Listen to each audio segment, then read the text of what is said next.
esse pouco nós conversar outros assuntos, irmãos, marca aí um tereré, um churrasco, aí a gente vai lá e passa o dia conversando.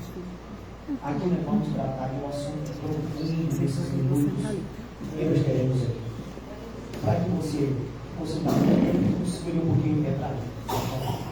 Abra a nossa Bíblia no Evangelho de Lucas, o doutor Lucas, ou o Evangelista Lucas, como você queira. Lucas também é o escritor do livro dos Apóstolos, que é também chamado de livro da Igreja. Então, capítulo de número 15, nós vamos ler do 17 ao 24. Por que se faz necessário? Não vou explorar esses versículos todos, porque o tempo não dá. São assuntos para a gente tratar em muitas horas ou em muitos dias. Cada frase desse texto tem uma profundidade muito grande. A história aqui vai falar de um filho pródigo, de dois. Um filho pródigo que saiu de casa e um filho pródigo que ficou em casa. E nós vamos trazer pelo tema dessa mensagem, antes de ler já. O que está em casa por causa do pai, o que quer voltar para casa por causa do pai, e o que está em casa por causa das coisas do pai. Essas são duas frases de outra parte. E nós vamos ver onde nós estamos, irmãos. Os irmãos encontraram no 3, vamos ler, versículo 17, capítulo 15 ao 24. Vamos ver tudo com a chave de fora, porque não há voz mais linda do que a voz da noiva. Versículo 17 ao 24. No 3 nós lemos, 1, 2, 3. Quando os trabalhadores do meu pai têm abundância de pão, e eu aqui pereço de fome, levar-me-ei e irei ter com meu pai, pedirei a meu pai, pedirei no céu perante ti. Já não sou digno de ser chamado teu filho, faz-me como um de teus servidores. Levantando-se foi para seu pai, quando ainda estava longe, viu o seu pai, se moveu de íntima compaixão, e correndo lançou-se a pescoço e beijou. Meu filho lhe disse: Pai, pequei contra o céu e perante ti, já não sou digno de ser chamado teu filho. Mas o pai disse aos seus servos: Trazei depressa a melhor roupa e vestiu, e põe-lhe um anel na mão e sandália nos pés. E trazei o bezerro cevado e matei-o.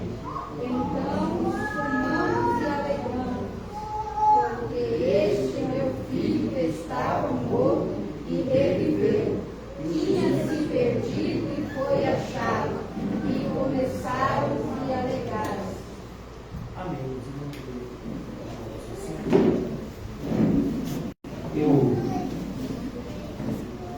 Eu não vou explorar aqui o assunto, talvez pelo ângulo que você é acostumado a ouvir, porque o assunto hoje é a nós se encontrar no contexto do assunto em relação em que posição estamos na casa do Pai.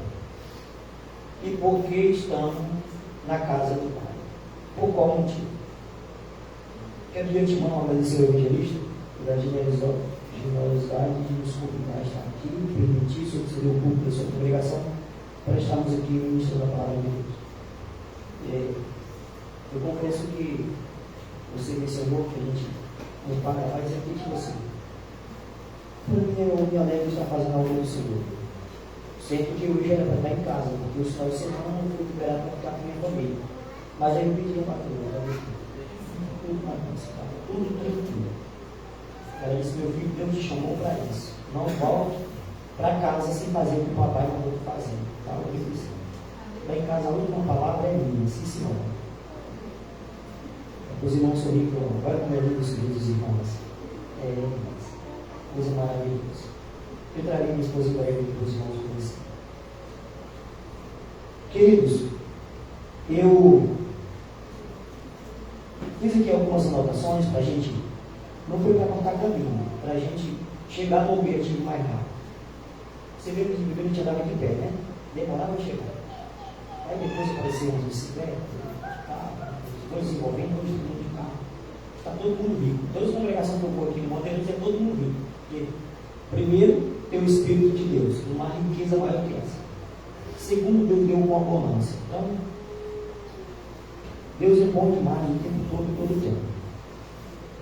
O texto que nós estamos aqui, tratando dele, como eu falei, não vou explorar o tempo todo, porque não dá tempo. E para mim começar a não terminar o assunto, eu não quero deixar os irmãos aqui com pensamentos de que porque não terminou. A história aqui fala de uma família de pródigo.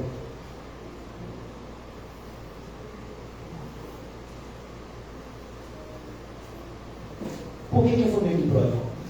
Porque o texto vai dizer que o filho pródigo pediu ao pai os bens que lhe cabiam e foi embora.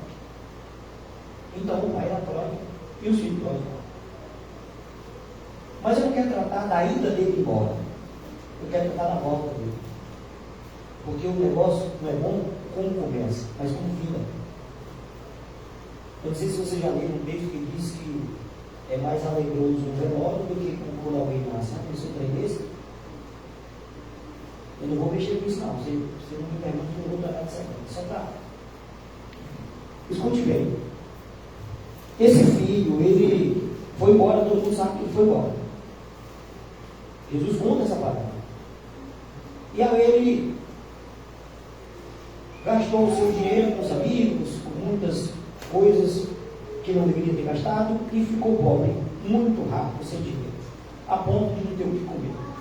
Arrumou um trabalho de colocar ração para os porcos, chamado bolota. Eu não vou entrar no detalhe da bolota, porque também é um assunto muito comprido e não vou mexer com isso.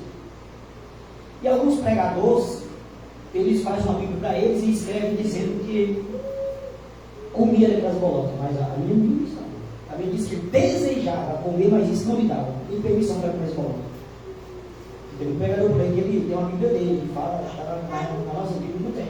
Ele que faz uma Bíblia para eles, sai por aí dizendo que está escrito as coisas que não tem. Eu recomendo um livro, eu tenho ele em PDF, se alguém estiver interessado eu posso mandar pelo zap. O título dele é O que a Bíblia não diz, mas muitos pregadores e mestres dizem. Isso é um perigo muito grande, que quando alguém que tem uma formação acadêmica mais elevada, ele acaba que virando um doutor para a comunidade, para alguém, e o que ele fala está virando um rodeio, essas coisas, então é muito perigoso com o que fala precisamente para ele de Cristo. E aí, aquele filho, eu quero chegar aqui, quando nós começamos no versículo 17, caiu em si. Ou seja, chegou o arrependimento. Não há nada mais precioso para começar uma trilhada de sucesso que não seja o arrependimento. O arrependimento, ele gera lágrima, ele gera gemido, ele se desvazia de si mesmo, o ser humano, ele se aquebranta, ele rasga as suas vestes, ele rasga o seu coração, ele se entrega. O arrependimento, ele é a porta de encontrar o caminho da salvação. É o arrependimento. E aquele homem, aquele jovem, ou a história conta que ele caiu em si. O arrependimento chegou. Você sabia que nós nunca fazemos 100%. Nós começamos e termina sempre o Senhor. A contribuição dele foi se arrepender. Você vai ver que ele vai dizer... Ele sai a uma oração e diz: eu vou voltar para a casa do meu pai. O arrependimento a gente toma conta dele. Agora eu vou voltar para a casa do papai e lá vou dizer para ele que eu não quero ser nem tratado como filho, mas como um dos seus servos. Porque lá tem tanta comida, pelo menos pela comida, eu quero viver lá pelo menos pela comida. Eu sei que eu não mereço mais nada. E a Bíblia diz que o que me chama a atenção nesse texto é o contexto dele. O contexto desse texto é que é profundo. Se você começar a ler aqui, você vai entender muita coisa. Mas observe. A Bíblia vai dizer que todo dia o pai olhava na direção do filho tinha ido embora, com a esperança de ele voltar. E todos nós aqui, vamos falar uma linguagem nossa, todo mundo sabe que um cevado não se prepara ele da noite para o dia. Leva-se tempo. Ele cresce, castra ele, dê um remédio, a ração, é separado. O texto está falando que um bezerro cevado Não diz? Mata o bezerro cevado e prepara a festa. Então ele tinha preparado desde a sua saída. No dia que o meu filho voltar, esse bezerro cevado vai ser para comemorar a sua volta. Esse assunto ele é muito escatológico porque ele fala da igreja. Ele fala de nós para com Deus. Essa frase que eu citei. A hermenêutica desse assunto, o texto grego original, ele está apontando todo o tempo para a igreja. Cristo e a igreja. E quando ele volta, que ele prepara a festa, a Bíblia diz que de longe o pai o avistou. De longe. E quando ele o avistou, ele correu e o abraçou.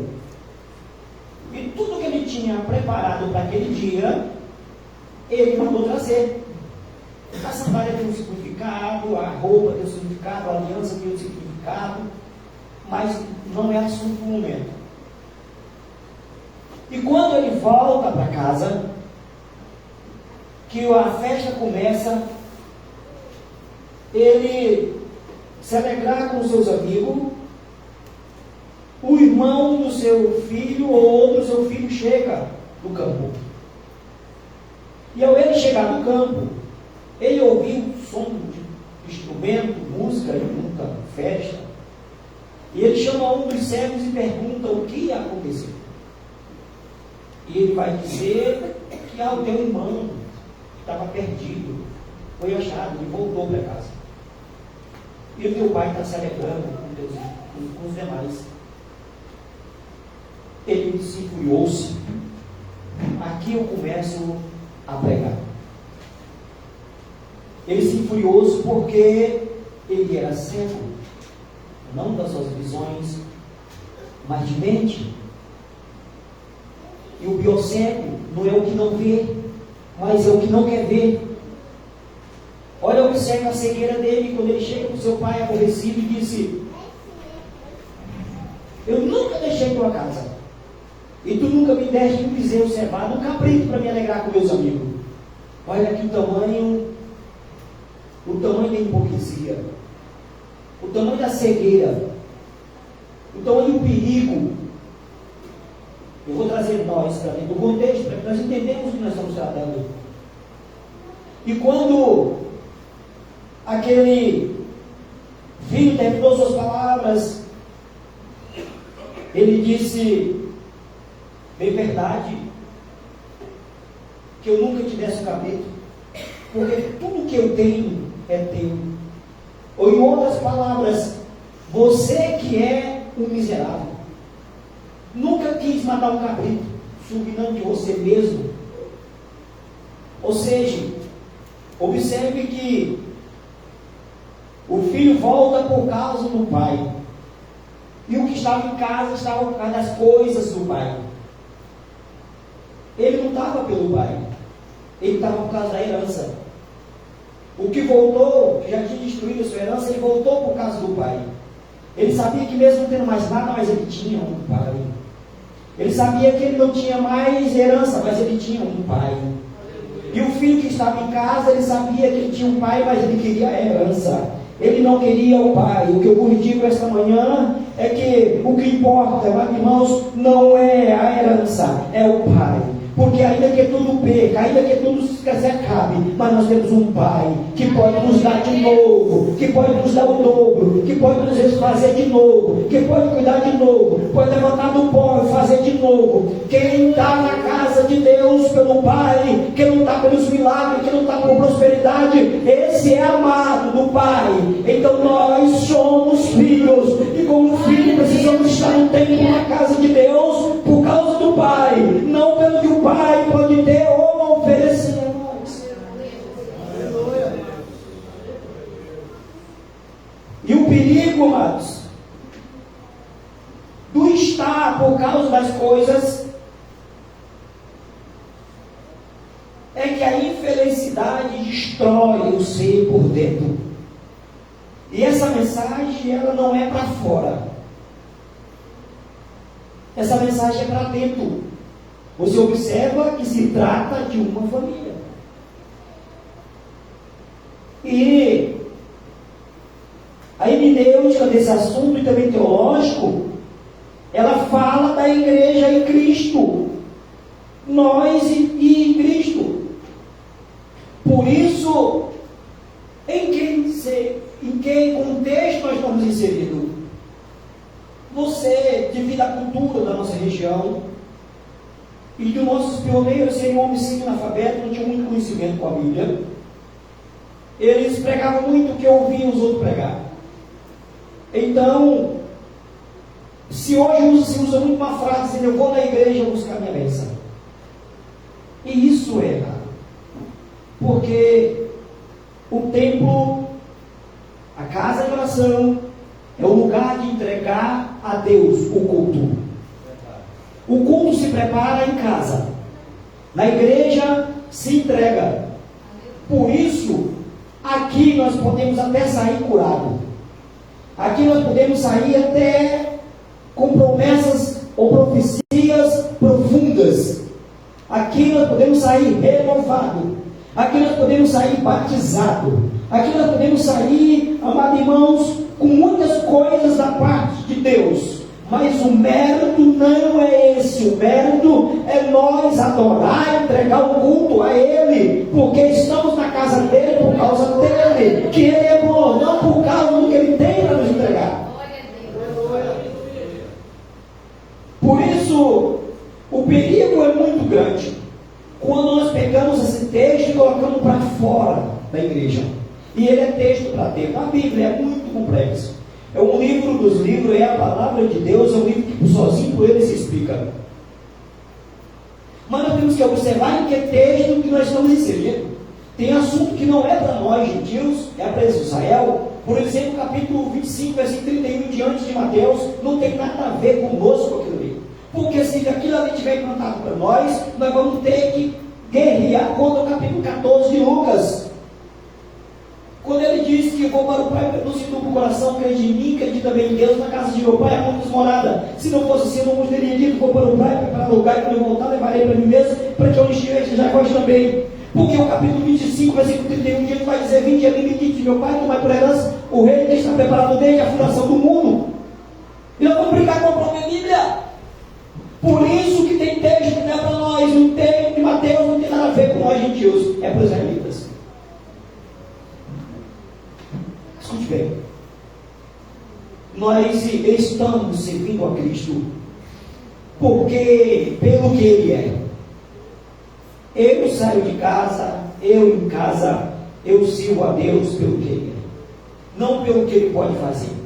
Porque se eu fosse olhar para o contexto histórico lá no retrovisor, eu fui um obreiro que já passei muita fome, já fui muito humilhado, já passei tudo que o obreiro passava. Eu já passei por tudo que você imagina no campo missionário. Nunca foi fácil para mim, não era alegria.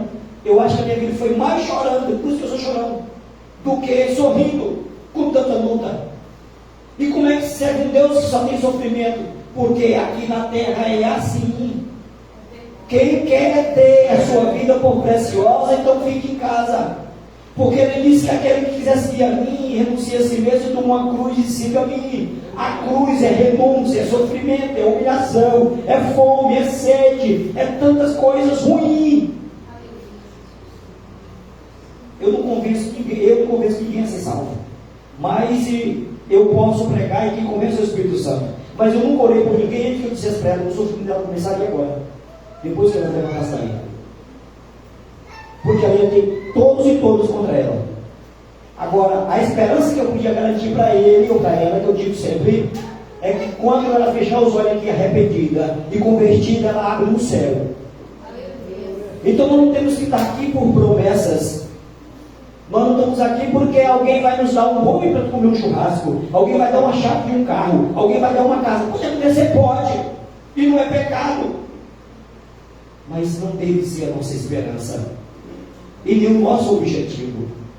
O objetivo do filho pródigo agora, na sua nova etapa com sua família, era ter o pai.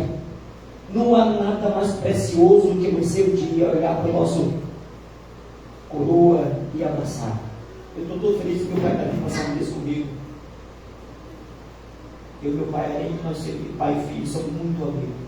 Eu fui que ganhei meu pai para Jesus, segurei. Meu pai conhece a minha trajetória, meu pai. Mas eu não digo que meu pai me não sentava ainda que eu esteja com fome. Porque ele é meu pai. Eu não troco o joelho pedindo a Deus que me dê riqueza. Eu digo para ele que me dê graça. Porque se eu tiver graça, eu irei aonde for necessário eu ir. Eu vou fazer o que é para fazer. Eu vou entender o que ele quer da minha vida. Porque vai ter me dar riqueza e eu esqueço dele. Aí o que será da minha vida? Então nós estamos na casa do Pai por causa do Pai. Essa deveria ser nossa missão. A casa do Pai por causa do Pai. Não por causa dos bens do Pai. E nós desfrutamos de tudo, mesmo assim, do que o Pai tem.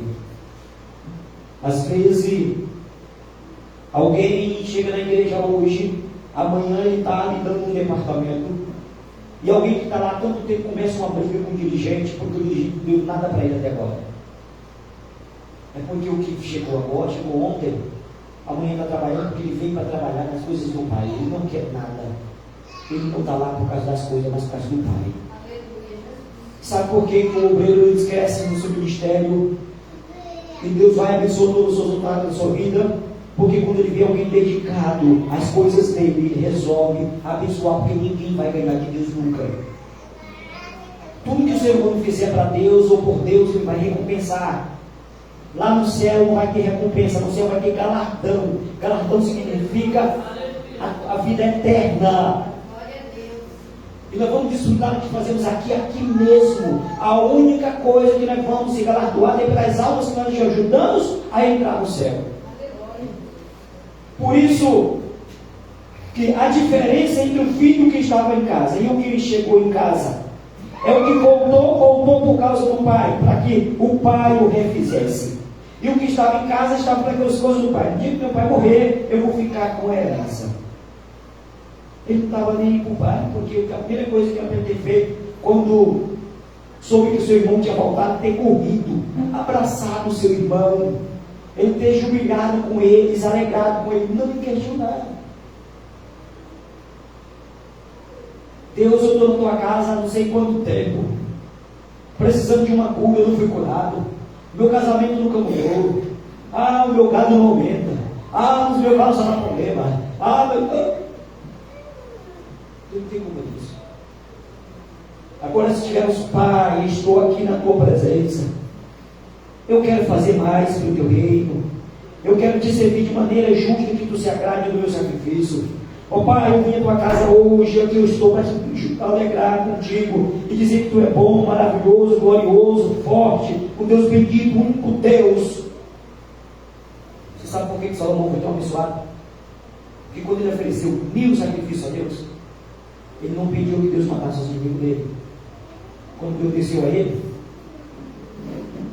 não pediu que Deus desse riqueza.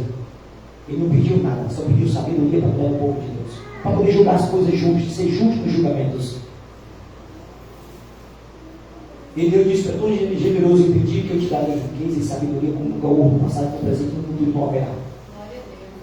A gente lê a Bíblia, mas procura texto que nos beneficie e corta ele no meio. E um texto fora de contexto vira pretexto, e dessa forma a vida vira confusão. Por isso que o filho pródigo, ele olhou para o contexto das coisas, não olhou para o pai que podia fazer o milagre. Eu digo para os irmãos que se eu estivesse vivendo na presença de Deus, por causa das coisas que Deus poderia fazer por mim, eu já tinha saído muito tempo. Porque quando eu pensei que o meu ministério ia agora só ser colheita, Deus permitiu uma enfermidade no meu filho, que eu larguei tudo que estava fazendo lá e vim para Rondônia para cuidar dele. Mas eu não saí da presença de Deus, porque eu não estou nela porque ele pode fazer, mas pelo que ele é.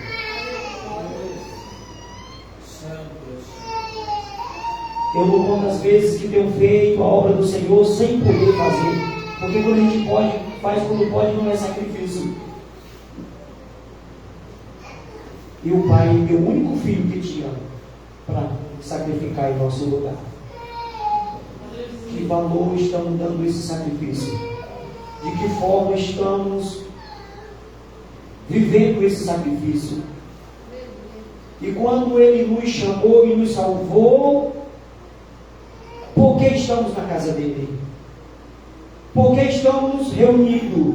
Para que estamos reunidos e por que estamos reunidos? É por causa do Pai? Ou os milagres do Pai? Tem assunto, irmãos, que nós começamos a ler na Bíblia, ele só tira lágrima e temor, mas não tira glória a Deus, não tira aleluia, porque o ser humano, ele precisa ser todo dia ele precisa se entregar a Jesus, mas é todo dia, porque todo dia ele peca. Quantas vezes os pregadores lançam um convite para minha frente, eu não vou desviar, mas todo dia nós pecamos, todo dia nós precisamos de Jesus, todo dia nós precisamos de Cristo.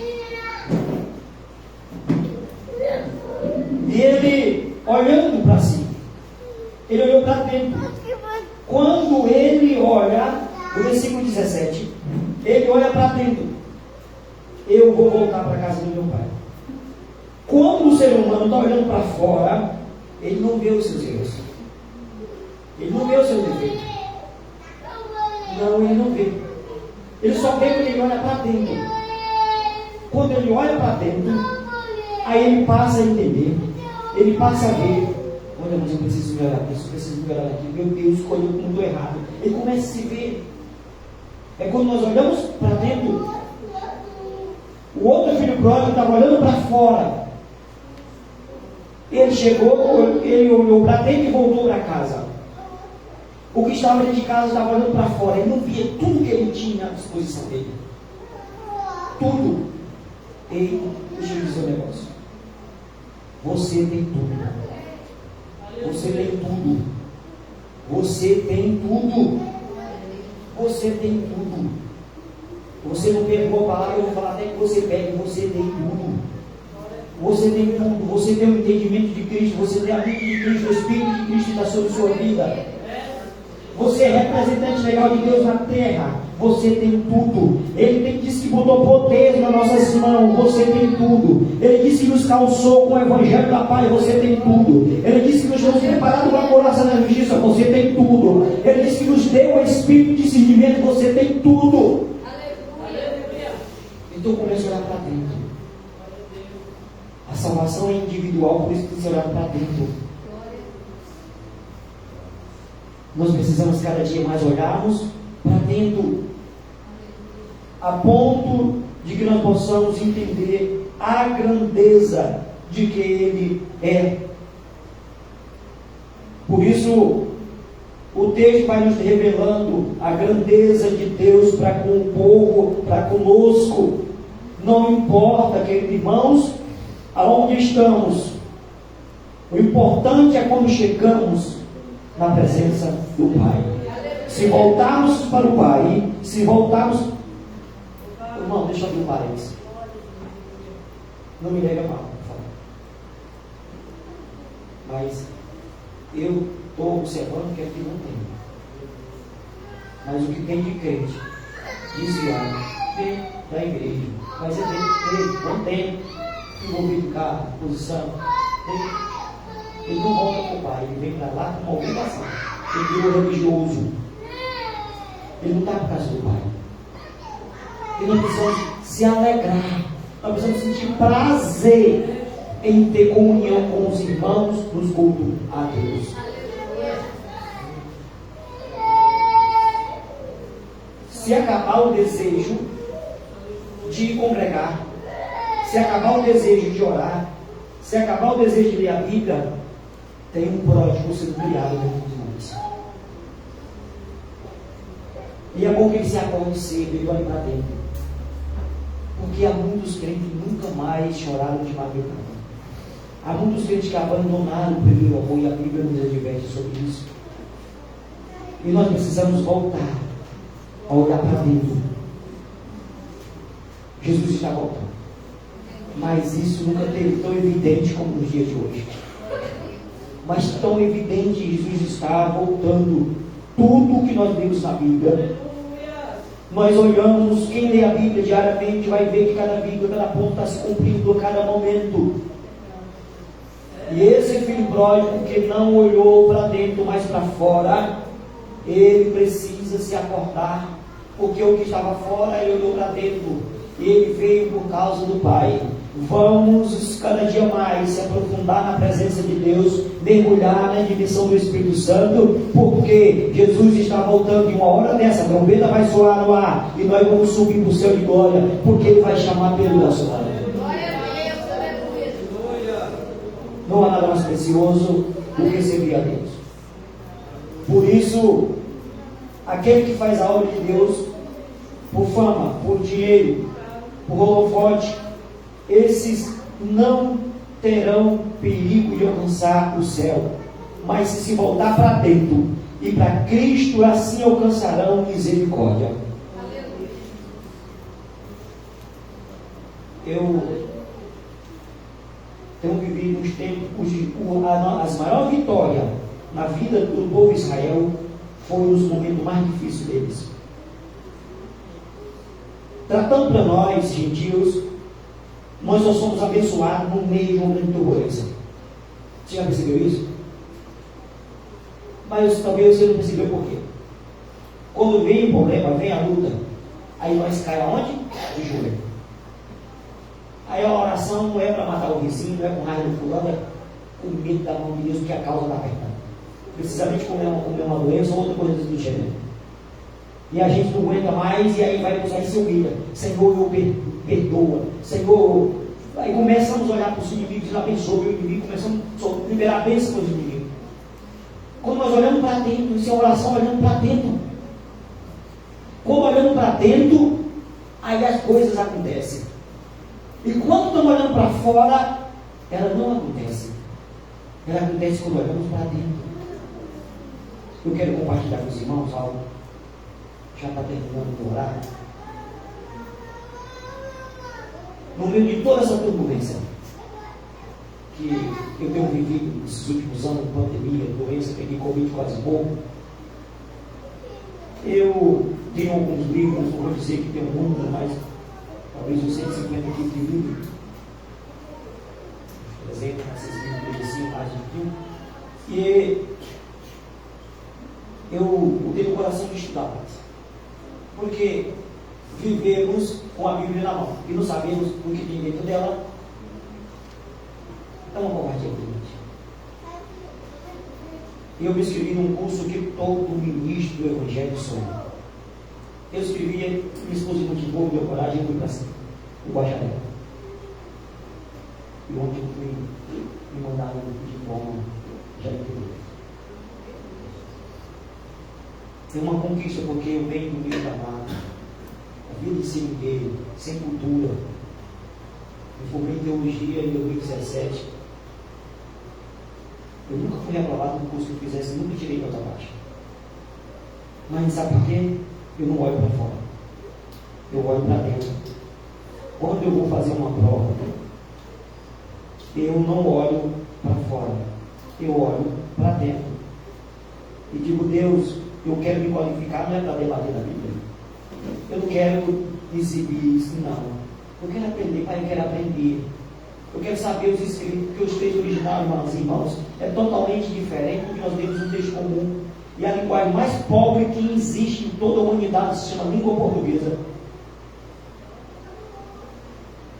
Já imaginou um Souza se é com Z e com C ao mesmo tempo? O português é muito covarde com a gente. A linguagem do Acre, que é uma que não é outra linguagem. Então eu comecei ontem o hebraico. Não tem como parar. Comecei o hebraico ontem. Esse curso é online pelo Instituto de Santa de Florianópolis, conhecido pela CGADP.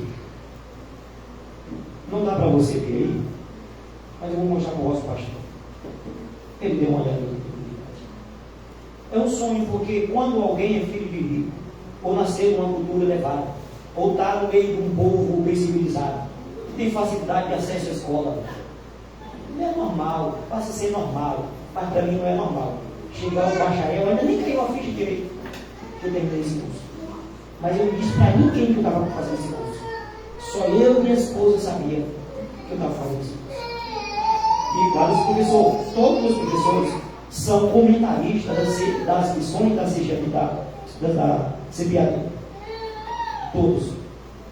É um curso que todo ministro sonha com ele. Num momento difícil, porque eu olhei para dentro. E olhando para dentro, a gente começa a entender quem nós somos. E enquanto não olharmos para dentro, nós vamos pensar nos outros e não em nós. Enquanto não olharmos para dentro, nós não vamos entender a causa dos outros, nem a nossa. Nós vamos ficar perdidos no leva e vem. Porque quando olhamos para dentro, nós passamos a entender quem somos, e aí podemos saber como podemos ajudar os outros. E quando eu não me amo, eu não posso amar ninguém. E tem gente que não se ama quando ele não obedece a Deus. Quantas vezes madrugada você vai chamar nós para orar, mas não obedecemos? Quantas vezes o Espírito Santo diz, Antônio, está na hora de orar? Quantas vezes não conta? Como é assunto veio do Espírito Santo, não cabe muito entrar no método. A gente não vai em lugar nenhum sozinho, não, irmão. Pode ter certeza que não tem bonzinho, não. Ninguém é bom. Ninguém é bom. Nós estamos pisando num mundo corrupto, vivendo numa terra com pecado, vivendo todo dia com pecado, indo e vindo no meio do mal. Para onde fomos, ele está. Então, sem olharmos para dentro, nós vamos tropeçar na primeira vala que tomamos. Por isso o filho pródigo olhou para dentro. Mas o que estava dentro, estava olhando para fora. Sabe o que significa isso, irmãos? Chegará um dia em que muito vai tentar olhar para dentro e não dá mais tempo. E perdeu tudo o que tinha dentro porque não estudou, porque não olhou para dentro. Tem coisas grandes para desfrutarmos da parte de Deus, mas é grande, mas não estamos conseguindo olhar para dentro. Estamos olhando para fora. E como igreja precisamos cada dia sermos despertados para olhar para dentro. E estar no culto por causa do Pai, não pelo que Ele pode fazer ou o que Ele faz. Se Ele quiser mudar aquele quarto para você impossível, Ele vai mudar. Mas não venha para a reunião e volte decepcionado porque não aconteceu ainda. Isso é um perigo muito grande quando nós achamos que Deus tem culpa porque não resolveu a nossa causa. Se que nós vamos para lá, nós não olhamos para dentro, nós olhamos para fora, não olhamos para dentro. Se formos olhando para dentro, quando voltar o problema vai estar resolvido. Porque o filho pródigo, ele olhou para dentro de si, quando ele chegou lá, já tinha bezerro, cevado, já tinha anel, já tinha sandália, já tinha roupa nova, estava tudo prontinho. Só o problema era ele chegar. O resto estava pronto. Quando você olhar para dentro, que você voltar, você vai ver que vai estar tudo pronto lhe esperando. Vai estar tudo pronto lhe esperando. Quando você olhar para dentro e estiver na casa do Pai por causa do Pai, quando você voltar, o Pai tem mandado preparar tudo, vai estar tudo pronto. Se coloque sobre os seus pés.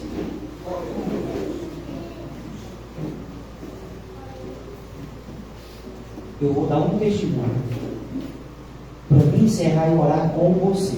E se você quiser que eu ore por você, eu vou orar. Mas a minha oferta nesse momento é orar com você. Escute bem. Eu vou contar algo que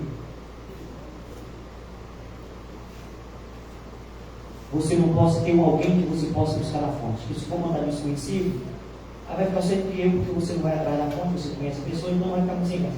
Vou falar de algo que a irmã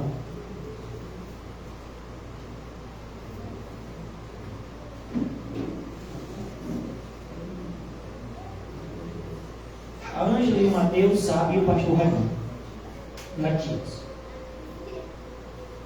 Olhar para dentro. Não perca essa palavra, olhar para dentro. Eu estava numa missão lá, que eu estou trabalhando no campo lá, e o campo me emprestou para trabalhar aqui com o pastor Raimundo. Por isso eu não tenho tempo de ser devolvido. Quem sabe, Deus pode até nos trazer para falar em Caldeirão. Se ele fizer, eu vou achar bom. Se ele deixar, eu vou achar bom. Eu sou grato, eu sou filho. E o filho é o único pai que coloca, ele vai ficar de bem. Bom é estar na presença de Deus. Estava sentando na cela de um banheiro lá, numa correria para um congresso no começo de novembro, setembro. Mas não foi, porque como não sabe disso. Fui na frente de ônibus. Na sexta-feira era a consulta do Davi, às 18 horas. Eu não tinha dinheiro, minha esposa também não, e era 550 a consulta. E ela passou um feedback para mim, porque lá só tem fala. Lamentando a situação, e estava chegando a hora que era no dia seguinte. E ela usou uma palavra muito forte, que as mulheres sabem amolecer o coração que nós amamos. Nós somos muito, nós somos muito bons. Disse: meu filho, eu casei com um homem de fé, mas não tenho dinheiro, mas se estou orado, Deus vai mandar dinheiro. Então eu vou orar. E fiz a oração desse jeito. Abri o aplicativo da caixa, deixei na tela do telefone, aprenda a orar, irmão. Não olhe para fora, não, olhe para dentro. Porque se tu olhar para dentro, quando tu pedir para o socorro, o Pai vai estar ouvindo. Que maravilha. Se estivermos olhando para dentro, Ele vai ouvir. Eu não sou digno de ser teu filho, mas trata-me como um servo.